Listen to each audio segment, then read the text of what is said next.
устод, агар ҳоло ба замони пайғамбар саллаллоҳу алайҳи васалам нигарем, саллаллоҳу алайҳи васалам, мо мебинем ки саҳобагони форситабор буданд. Масалан, шумо метавонед бигӯед, ман масалан Салмони Форсиро медонам. Ҳама мардум Салмонро мешиносанд. бале мо медонем Салмони Форсиро. моро бо дигарон шинос кунед. Масалан, дар назди мо бинед. Ҳоло ман ба шумо маълумоте ироя хоҳам дод, ки шояд онро бори нахуст мешунавед, аммо шахси дигарро шумо мешиносед. Солим мавлои Абу Ҳузайфаро. бале ин форсӣ аст? албатта, ӯ форсист ва ӯ дар 12 ё 11 солагӣ ғулом шуда буд.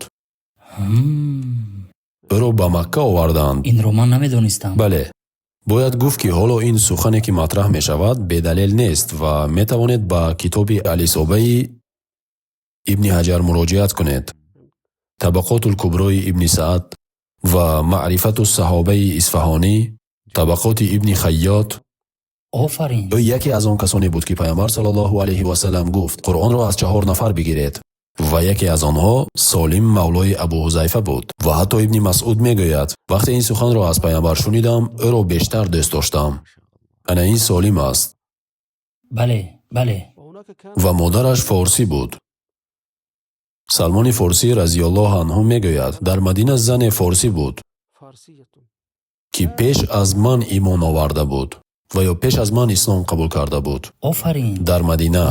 ибни Ҳаҷар ин хабарро дар Ал-Исоба ва дар Устулғобаи ибни Асир меоварад.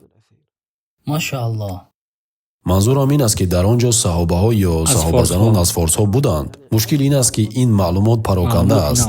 агар касе масалан аллоҳ хайратон диҳад. масалан шумо Сафина хидматгори пайғамбар саллаллоҳу алайҳи васаламро медонед? сафина хидматгори пайғамбар. бале ӯ низ аз медонам. форсҳо буд, чунон ки дар Маърифату Саҳобаи Исфаҳонӣ омадааст. ва ӯ Сафина лақаб гирифт, зеро пайғамбар саллаллоҳу алайҳи васалам дар яке аз сафарҳояш чизҳоро мебардошт.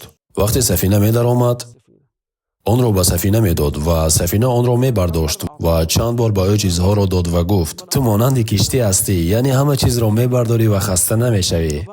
ва баъдан лақаби Сафинаро гирифт. ва як ошпаси форсие буд. шумо ғизоҳои форсиро медонед? албатта ошхонаи форсӣ хеле қадим ва низ лазиз аст.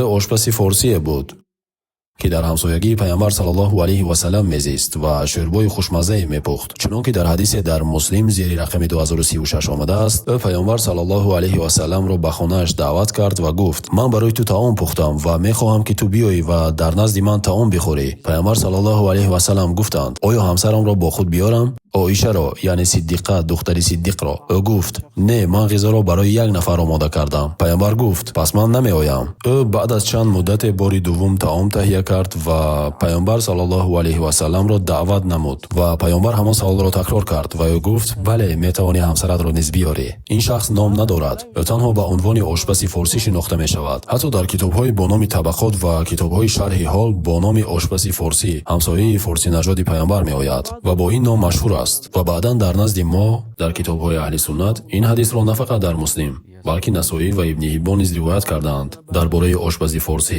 баъдан навбати Бозон меояд, ҳамон шахсе ки дар Яман ҳукмронӣ мекард ва ӯ мусалмон шуд. чӣ гуна мусалмон шудани ӯ маълум аст. вақте шунид ки пайғамбар саллаллоҳу алайҳи васалам бо 2 нафаре ки омада буданд то пайғамбарро ба амри Кисрои Форс дастгир кунанд, хабар дод ва гуфт, хоҷаи шумо дишаб кушта шуд.